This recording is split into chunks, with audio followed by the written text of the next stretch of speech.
Hello and welcome to Talk 200, a lecture and podcast series to celebrate the University of Manchester's bicentenary year.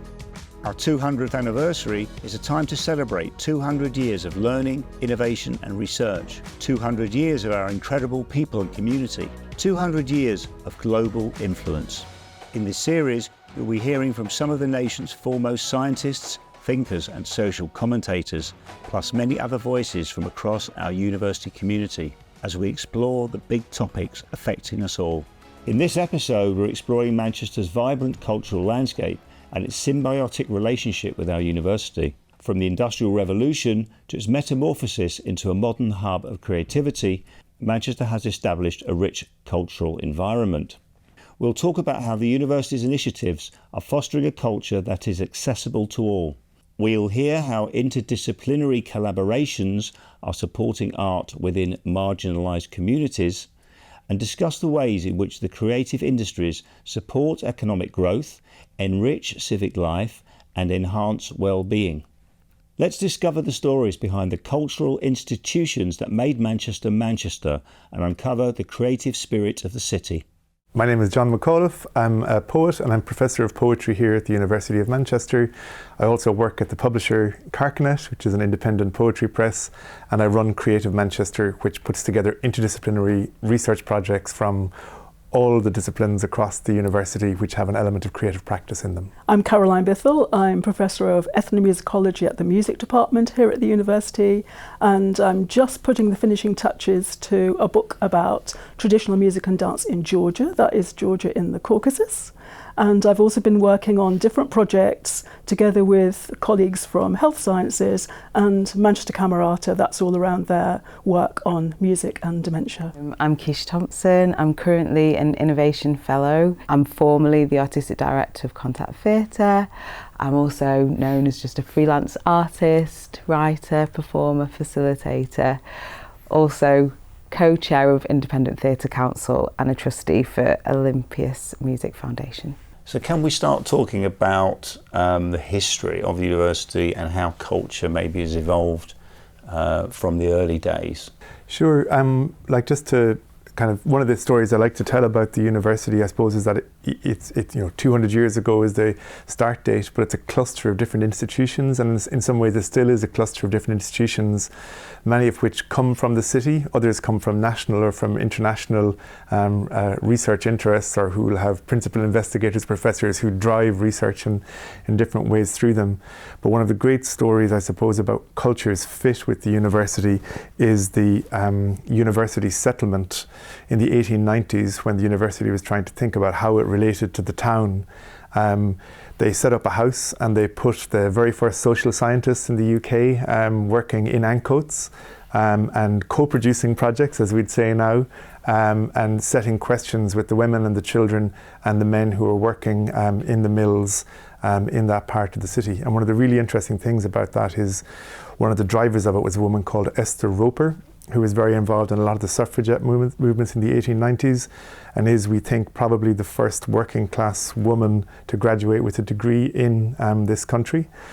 And she worked there with a woman called Eva Gore Booth. But Eva Gore Booth is much better known as a poet than she is as an activist. But you have this kind of combination of people who are publishing books while also kind of working in the heart of the city and thinking about political change, even as they're trying to imagine different futures in their creative work. So I think that university settlement in Ancoats was a really groundbreaking way of doing things. There was something similar in London with Toynbee House, but you have this kind of model of the university responding to what's happening around it, which speaks to a lot of the best activity still that the university does. Well, I think we could talk a lot about how ideas about culture have changed in more recent times. So in the past, culture might have meant high culture, high art. It might also have meant other cultures. Whereas in Manchester today, we're so much aware of the very many different layers and dimensions of popular culture. And that also goes back in history. You know, there have been such diverse populations in Manchester, and in terms of music, they've all had their own music cultures that they've brought with them. And so in the past, we might think about the Broadside Ballads that were in the context of the Industrial Revolution, where people would just make up songs about current issues. They'd sell them for a penny on the streets. You just needed the words because you would sing it to a popular tune. So I like imagining what everyday culture might have been like in the past on the streets of Manchester. And these are also things that we're now interested in studying. They're quite legitimate objects of study alongside, you know, Beethoven, which Manchester is also a powerhouse for the research of. So the city itself then becomes part of the field in which we work as educators, as researchers, and it allows us to make relatively easy connections today with living music making, living culture, different people who are out there making life, being creative in their own ways. But just tapping into what we were saying, it just seems like that fluidity between, I don't know, academia, intellectual conversation, activity, culture, being political, that's always been there. From my sense, growing up as a Mancunian, it's never felt, it's felt inseparable. That history and that understanding of how you make culture, what you even do that for, that's always felt like it's been a political act to be creative as well.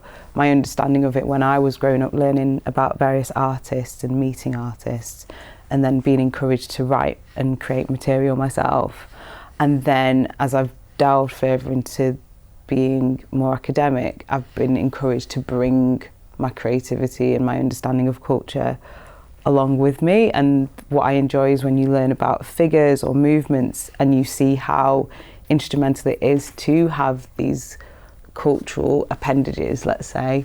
So if we're going to go back to talking about suffragettes or the suffragists, I really enjoyed learning that they were the first political movement to come up with colours being attached to their statement, to like the sash, the white, purple, green, that was them, and then followed Labour attaching themselves to red and Conservatives attaching themselves to blue and things like that. So you're like, okay, well that's useful, that's very I didn't know that, impactful. Sure. John, any discussion of culture and the University of Manchester, really we should talk about Creative Manchester, shouldn't we? The platform. Can you go into some detail on that? So Creative Manchester was a university's response, I suppose, to trying to think about what it is to be situated in a city where creative industries are playing, as you well know, Andy, a bigger and bigger part in the economy of the city, as well as in the kind of the daily life and nighttime activity of people who live in Manchester.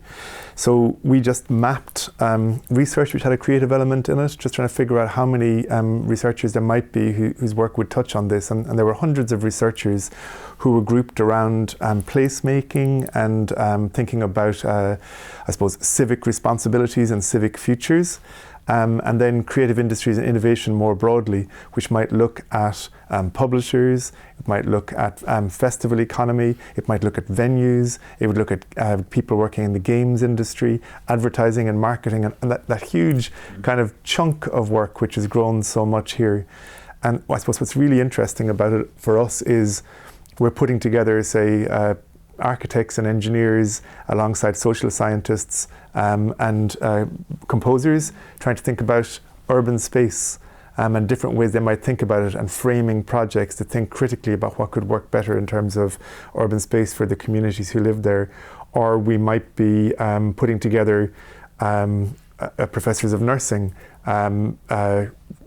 some life science collaborators, and then writers, and thinking about what they might have in common to kind of attack a research problem which is pressing for the city. So Creative Manchester convenes these interdisciplinary research teams and then goes out and finds funding to support the work they might do to answer research questions. And it's been, I suppose the other thing is we've also linked with our partners in the city. So whether with the theatres, with the orchestras, with the festivals, people that we have kind of long-standing piecemeal relationships, we're beginning to put them together a bit more regularly with the research that's going on here. And I think quite relevant to that is Keisha project you recently worked on in terms of bringing together creative response to I believe gene editing techniques. I mean, can you just talk to us a little bit about that?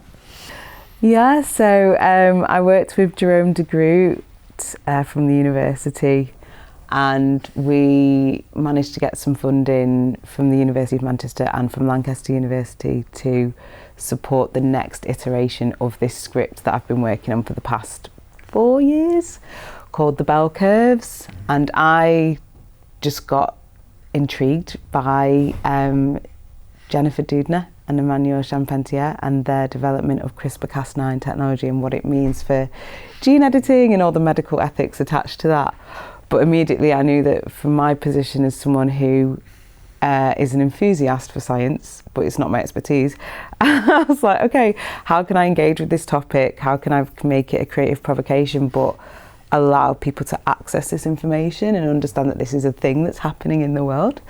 Because whenever I started to speak to people about it, they were like, have you made this up? And I was like, no, it's real. There's a TED Talk, it's happening. And it can have such an impact on people's lives genuinely and make changes for, you know, marginalised groups, that I was like, this can't be happening in silo. It's bizarre to me. So I just put myself in a position where I could create a piece of work, and it's just been a joy to work on it, because as well as creating a script and sharing it with people and being interrogated by scientists and pushing myself as a creative. I know you know quite a bit about the Manchester Camerata and University of Manchester collaboration of Music in Mind. Yes. Could you just explain a little bit about that? Sure, yes. So the university's had a very long relationship with Manchester Camerata, particularly focusing on their music and dementia programmes. And what's interested me in becoming involved in that is that I'm particularly keen to bridge that divide between the humanities and the sciences and different research methods. You know, so we might work more on the art side with ethnography, with qualitative methods. We're interested in people's experiences, narratives of experience. And then on the scientific side, you would be measuring impacts in a more formalised way, in a more quantitative way. So it's a big question, isn't it? How to capture, when somebody says, this has changed my life, what does that mean? And it's not just anecdotal, it's actually really relevant. And I think bringing those two approaches together is really powerful. And, you know, you can observe those impacts then in different ways. And I think actually taking what people say about what it means to them, how it's affected their experience, you have to find a way of presenting that in a way that counts as data as well. As an ethnomusicologist, I'm looking at music and culture, and we talk about it now in terms of people making music. So I've done quite a lot of work in the past on Corsica, and also on the natural voice movement, community choirs, democratisation of singing, that kind of thing. The thing I'm working on at the moment is actually based in Georgia in the Caucasus, looking at waves of revival of traditional music and dance and how they've been affected by political developments, geopolitical developments in more recent times. So that's really interesting, and it's like a prototype, what's going on in Georgia at the moment, for how to regenerate and make sustainable a living grassroots culture alongside a professional performance-based music culture. So there's so much going on at the moment to do with transmitting different aspects of the heritage, whether it's music, dance, chanting in churches, that was obviously not a thing in Soviet times, bringing all of that back, but bringing it back in such a way that you re-embed it into people's everyday practice. They're not doing it because someone's told them they should be preserving their heritage. They're doing it because it's become part of their own life again. And if we look at, you know, other parts of the world where people bemoan the loss of indigenous culture, native culture, vernacular culture, why don't people sing folk songs anymore? It seemed to be something that's anachronistic. You know, you might be singing about life as it was in the past for a certain sector of the population. It doesn't apply to everybody. How do you get that kind of culture alive again? it's really relevant in that sense. And one of the interesting angles to this research is that there are now thousands of people all over the world who sing in their own countries in Georgian choirs, but none of them are Georgian. Mm-hmm. They're all, foreign, as they would be called in Georgia. So in Manchester, we don't have a regular Georgian choir, but we sometimes have days, and singers come over from Georgia and they teach songs. And a lot of these people now are finding something in Georgian multi-part singing that replaces something they feel they've lost, but that they don't feel they can find in their own folk culture because of the baggage that might come with it. That's a nice bridge, isn't it, to In Place of War, which is 20-year-old now programme that has emerged from the university. Could we hear about that programme? Yeah, I was just going to say, tapping on to In Place of War, I know Ruth quite well, and I went to Zimbabwe with In Place of War in 2018, I think that was. So yeah, I've interacted with the organisation as well, and it is a brilliant organisation. And you can't really beat going to another country and understanding how culture fits into their context, and it not having that slant of charity, let's say, that it's more of just of a learning and an exchange. So I really enjoyed, for example, going to Zimbabwe with Ruth and other artists and attending a hip hop festival, for example, and we were talking about the relevance of hip hop in that space, speaking to the political scene, and it's so different to the way that Manchester embodies hip hop, for example. And I went there with certain things to say, but then felt that they just were not relevant anymore, and that was a good learning as well. Yeah, it's a funny one, isn't it? Because in a way, the university is playing a role of validating all of that by being there and by having the project, but it's not necessarily something we've done. It's not. I don't feel it's me who's made a difference. I've recognised other people out there in the world who are making a difference, and that's an important thing the university can do now, I think, is to give a space, create a space, give a voice, have a conversation with all the people who are doing great things in the world without, needing to claim that as impact, which we have to do. It's an enabling role. Yes, it is. To create that space. Yes. For the creativity to flourish. And it's incredibly, it's more and more important, isn't it, Caroline, as well, to have those spaces where the university can kind of make those spaces available to other people. We had a fantastic visit from the Irish president, Michael D. Higgins, 2 months ago, who was awarded an honorary degree, but he studied here in the late 60s and early 70s in anthropology. But he said a lot of the anthropologists were African anthropologists who were coming back to encounter kind of, some of them were colonial administrative pasts, and coming back trying to think about those cultures completely differently. So there was a moment of absolute change when the relationship between the research and those communities just turned around.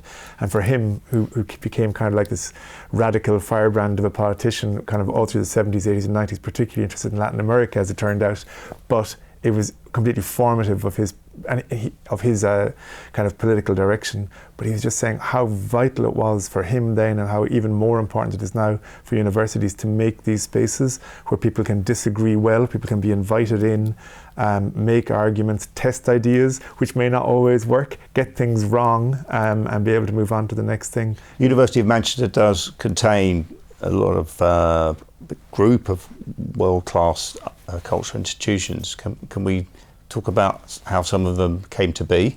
So there are a lot of cultural institutions, more than almost any other university in the country, kind of big museums and galleries that have a national stature almost. So the Whitworth Art Gallery and Park, which is again Whitworth was one of the founders of the university and whose building it was. And that was made over to the university and redesigned in 2014. The Manchester Museum then, which is, home to Stan the Dinosaur, which everybody who goes on a bus past the university can kind of tip their hat to as they're going by. and has two, again, like part of this sort of big investment in the cultural institutions over the last decade or so. Like the big £70 million worth of a building has gone into the Whitworth and the new South Asia Gallery and the China Gallery, which are just kind of just beautiful spaces, which I'm always sending my students to, as well as, I suppose I spent so many hours with our kids going into those places because they're really family friendly, as well as being kind of research hubs for us. And then two of the other institutions, I suppose the John Rylands Research Institute and Library downtown, which is undergoing another renovation at the moment. But it was founded by John Rylands' widow, Enriqueta Rylands, a Cuban woman who was attached to the family initially, and then on his death honoured him by setting up something which is very kind of close to the spirit of the university, a sort of secular library. When you walk into the grand old reading room, you've all the pictures of Aristotle, the statues of the great literary figures, where you might expect in its kind of almost church-like atmosphere to see saints, but instead you've got learning put at the heart of what that big space is for. And the huge collection there, I suppose they think now that the initial collection she bought from the Spencer family, which has all of the Shakespeare in it and a lot of the Sanskrit roles, and this kind of enormous collection, probably £210 million is kind of in today's money was what she spent on that collection.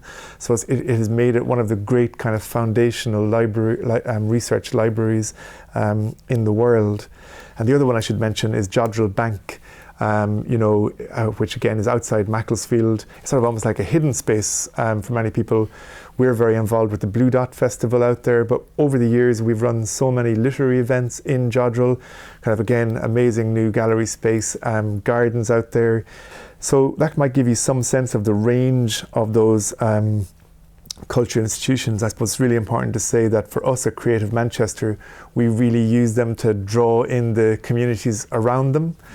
And it's a sort of a multi-generational community. So you've got your scholarly community, it's got children, and then it's got the student population. But then people travel from all over the world. If you're looking at TripAdvisor's top 10 things to do in Manchester, these institutions feature on it. The museum has welcomed its millionth visitor since its reopening. So it's these are kind of amazing assets. It's a great example of how the institutions have changed their relationship to the communities of Greater Manchester, and I know, Caroline, you've got other examples. Yeah, so we could also talk about performance activity, and again this is the way in which we bridge a gap and make relationships between students at the university and the way in which they can be active musicians in Manchester. So we have loads of student ensembles, and they're very independent and proactive, and they set up projects around the city, set up performances and so on.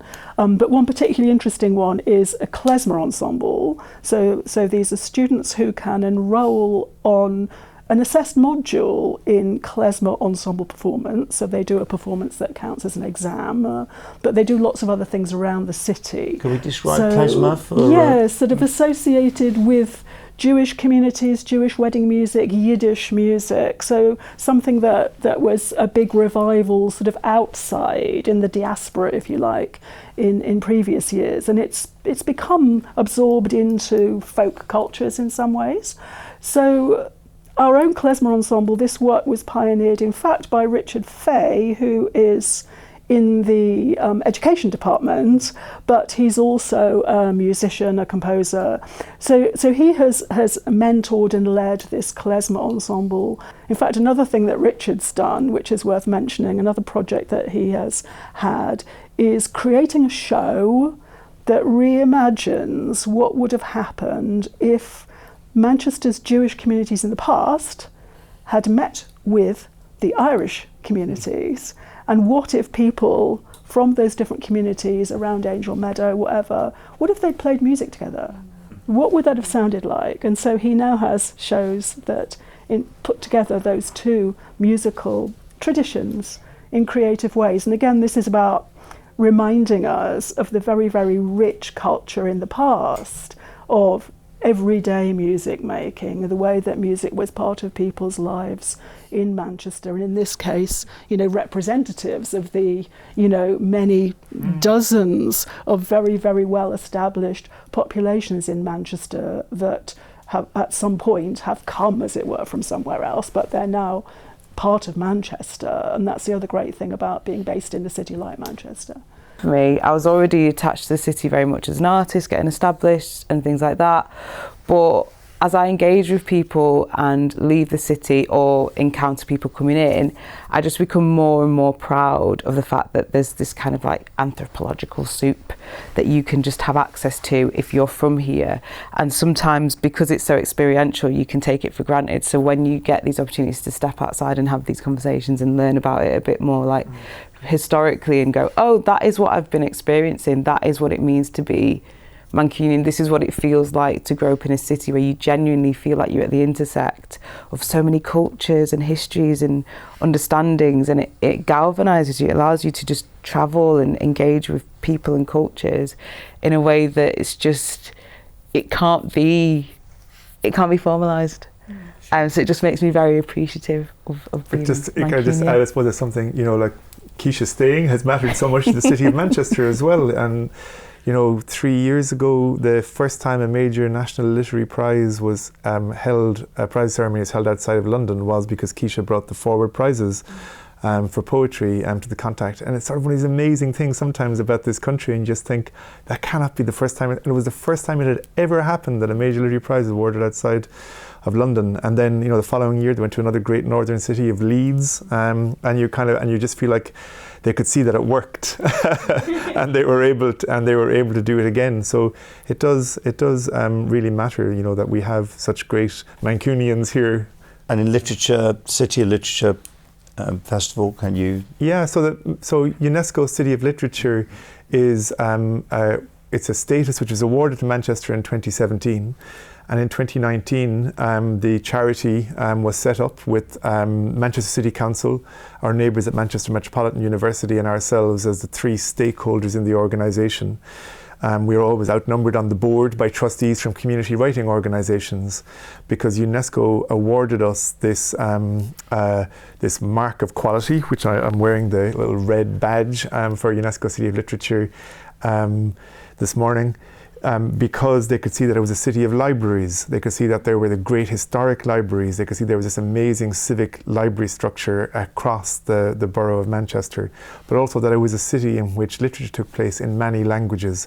And I think that's probably one of the big changes. Well, Karen has talked about it as something which always existed. There were always other communities with other languages here. But the Linguistic Diversity Collective is a research group here at the university, and it has mapped hundreds of languages and looking at all the various supplementary schools which exist kind of at weekends for people who want their children and family members to speak the language of their home communities as well. And these languages are spoken every day on the streets of Manchester. I know the students are sent out with recorders as well on street corners, and if they hear somebody saying something they don't understand, they're encouraged to go and ask people, what's that? Could you tell us what you were saying, and so on. And the UNESCO City of Literature recognises that, and one of its big projects is the Multilingual Poets of Manchester. So there are 3 poets, Spanish, Urdu and Arabic language poets who represent the city. And I suppose Andrew Malik is probably the best known of those poets, kind of a wonderful poet, playwright, writes a lot for radio as well. And she responds to and works with communities from, I suppose, especially South Asian communities to put together work where she takes their words and turns it into poems for key occasions. But the other thing UNESCO City of Literature has done is, I suppose, it's linked to the professional writers of the city.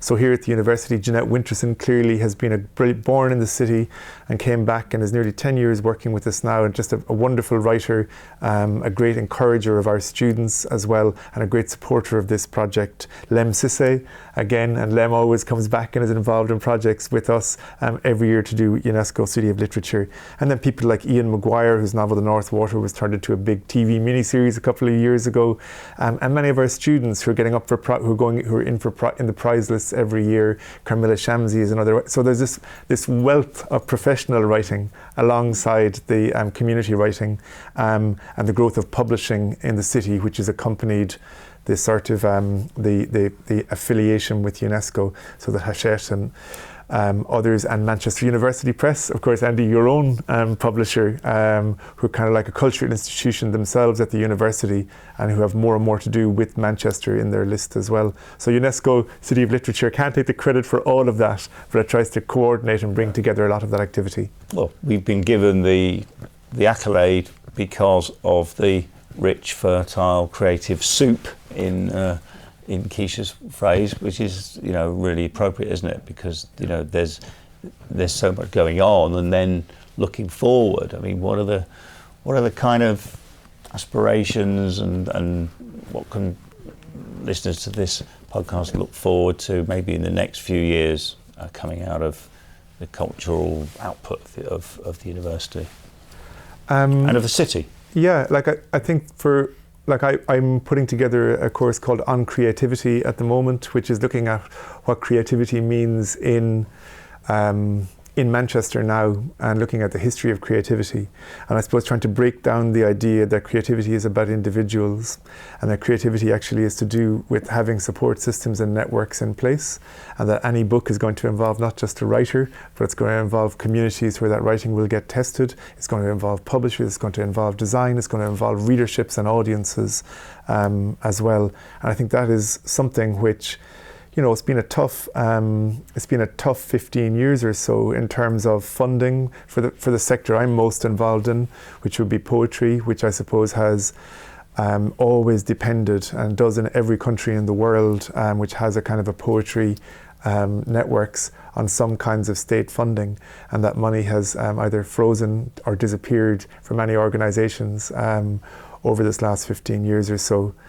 So that has diminished some of the support systems for creativity. So what I'm hoping is that those support systems get galvanised and get replenished, and that the brilliant people from many different backgrounds across the city, as well as those coming through the university, will be able to plug their creativity into those support systems, and will be able to develop new and interesting ideas. And I'd like there to be more, for us, I'd like there to be more and more publishers thinking about what it's like to be based in a second city and what the advantages of that might be, and for Manchester to be taking a global lead in terms of creative industries, and for more and more of our graduates not to have to take the sloping road down to the southeast, but to stay here in the northwest, in Manchester and Liverpool and Leeds, to go, we'll even give Yorkshire some credit in the future. So that's what I would like to see. You guys get behind those aspirations? Yeah, definitely. I mean, I was really glad that you talked about funding,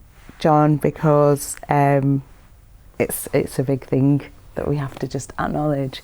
And I think the thing that makes me feel positively about Manchester is we've already got that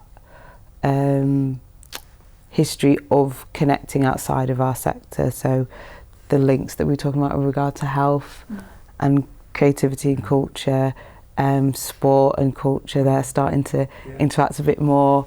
There's great opportunities with tech, and we've seen gaming is a massive industry that's coming in, and that already just straddles that space already. So I think we're already poised to be resilient and not reactionary, but pioneering in terms of just navigating this landscape that for some reason at the moment isn't supporting the arts from a financial point of view in the way that it should be, even though we know that it contributes so much economically, and not even just economically. You don't have to reduce it down to that. Like, it really allows people to be at their best selves and to be healthy citizens in the city. So I think for me, I feel that the university just does a great role in demonstrating that and making that case and showing that it's possible to still engage with the arts, support the arts without that kind of,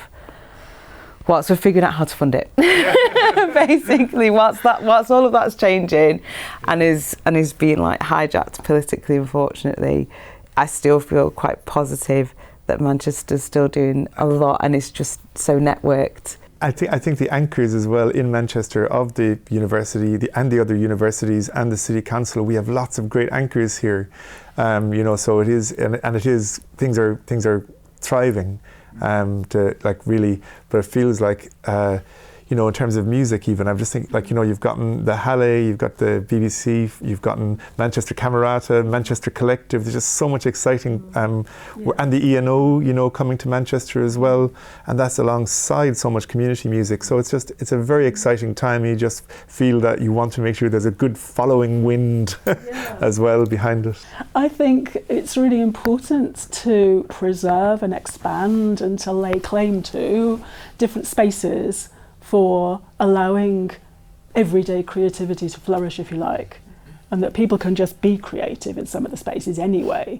So in terms of actual buildings, the museum's doing a fantastic job in having all sorts of festivals and open evenings, and you can wander around and be part of that, and a lot of people go to those events in the museum. It's amazing. But also parks and gardens. I'm thinking of things like Hume Garden Centre, where they have fantastic little festivals and things for families and children. The parks, the outdoor spaces, pop-up performances, which can happen quite spontaneously as well, that I would like to see that culture really thriving, where you don't have to book months in advance and you don't necessarily need an awful lot of funding. You might need permission to perform on the street, but that's something that is then open. People can wander past, they can come in and out. You've taken away the barriers of buying tickets, having decent clothes, walking in through the door, not quite knowing how to behave. But one of the things that our colleagues are looking at is that the recent history, the last 30 or 40 years, is the most fragile in terms of its how it's encoded than any previous history, because paper is incredibly durable and we have excellent records, but the recent past and the ways in which the machines that we have used and the ways that we can access them and how frail and fragile that tech is means that huge amounts of the recent past have almost completely disappeared. But Manchester is, I suppose, a place where we have an awful lot of interest in these machines and we have a lot of expertise in that area.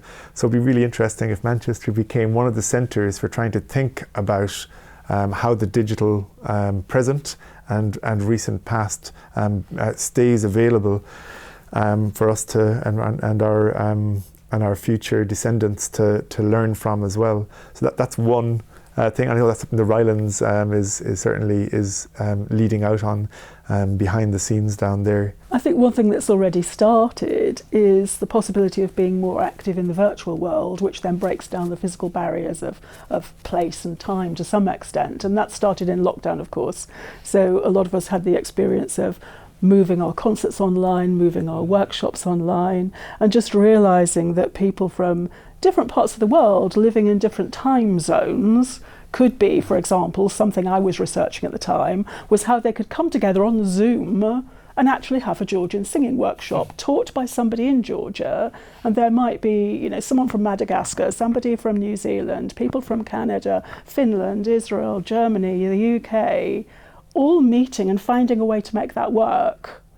And so there are lots of possibilities there. You have recordings? Yes. I mean, the thing then, so I couldn't have had recordings and put them on YouTube, of course, because I would have to go through ethics and all of that kind of thing. But other people were happily posting these things. I'm just thinking about, I was in Paris end of last year for the OECD's Creative Education Conference, and there was a lot around AI, around the role of digital and how it's impacting our working lives and our education systems, and making us really think, okay, what does it mean to work now? If a computer or software can do half of my job, what does that free me up to do? What's my role now?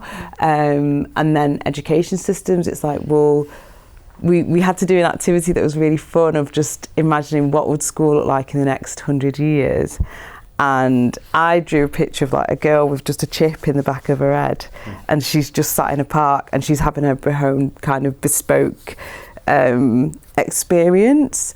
So then it makes you think, okay, well, when are the times when we convene? When are we social? When do we get together, when do we need these buildings and these institutions to serve us, if we know that a lot of young people can just sit on YouTube and teach themselves how to do half the things that we have to go through more of a formal process to do now.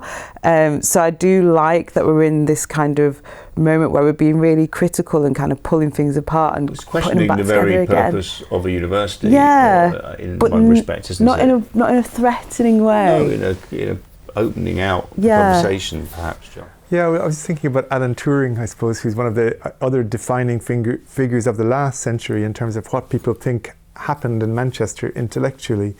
And one of the things about Turing, of course, is that once he, was involved with Thomas Kilburn and with others in the development of the computer, he'd have to book his 2-hour slots in. But what he was using his slots in on the computer was to think about botany, and he was looking at structures in botany.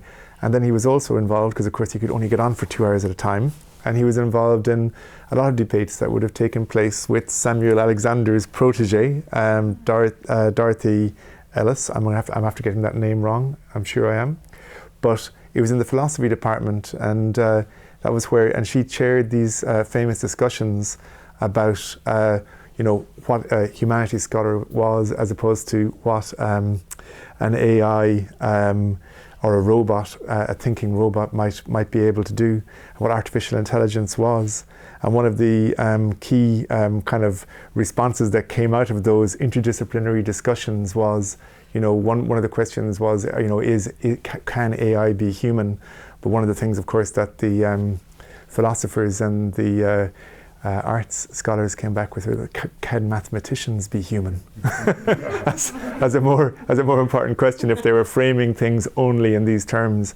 And it's that kind of lively gestation of ideas and testing that we really want from the physical spaces of our universities and from the classrooms. And I suppose I'm somebody who missed that, and missed that kind of, that collider feeling that you get at a university, where you're meeting people all the time who are just throwing things out to you, which you've got to go away and stumble over. So I hope in 100 years' time that's still happening here. And hopefully that human need to be present with other humans. Yeah, I think the technology too is really important as a tool for being part of the decolonisation imperative, because as we found during lockdown again, we weren't then restricted to who we could invite into the classroom here in Manchester to talk about, in my case, music from a different culture. We could set up a Zoom link, and so we had students being taught by a Puerto Rican jazz drummer as part of their jazz course, just over the internet. And so now we don't have to be passing things on at second hand. I am speaking on behalf of another culture. There's nothing to stop me, apart from the internet being available, setting up a Zoom link and letting that person do the teaching, letting that person do the talking. So what I really, really hope for the future is that there will still be plenty of space for conversation, for debate, for discussion, that it's not just all handed on a plate or on a chip, but that there is still, alongside that efficiency, if you like, there are also real human conversations still happening. But I saw that drummer in person 2 weeks ago. Yes, Carlos he went Maldonado. into schools. He went into schools and did He was workshops with children. But there were 100 people dancing in a tent outside the rain the Friday before last too. He was really fantastic. He's one of our Simon Fellows at the moment, isn't he? Carlos Maldonado, Yes. really, really Perhaps brilliant. that is a defining image for Manchester in 100 years' time. 100 people dancing in the rain. Yeah, it will definitely still be raining. That's a good note on which to end this particular session. Thank you very much indeed. To stay up to date with everything Talk 200, be sure to follow and subscribe to the series on the podcasting platform of your choice. Head to manchester.ac.uk/200 to find out more about this series and all the activity taking place across our bicentenary year. Use the hashtag UOM200 to engage with Talk 200 and our wider bicentenary celebrations on social media. Thank you for joining us for this episode of Talk 200, a University of Manchester series.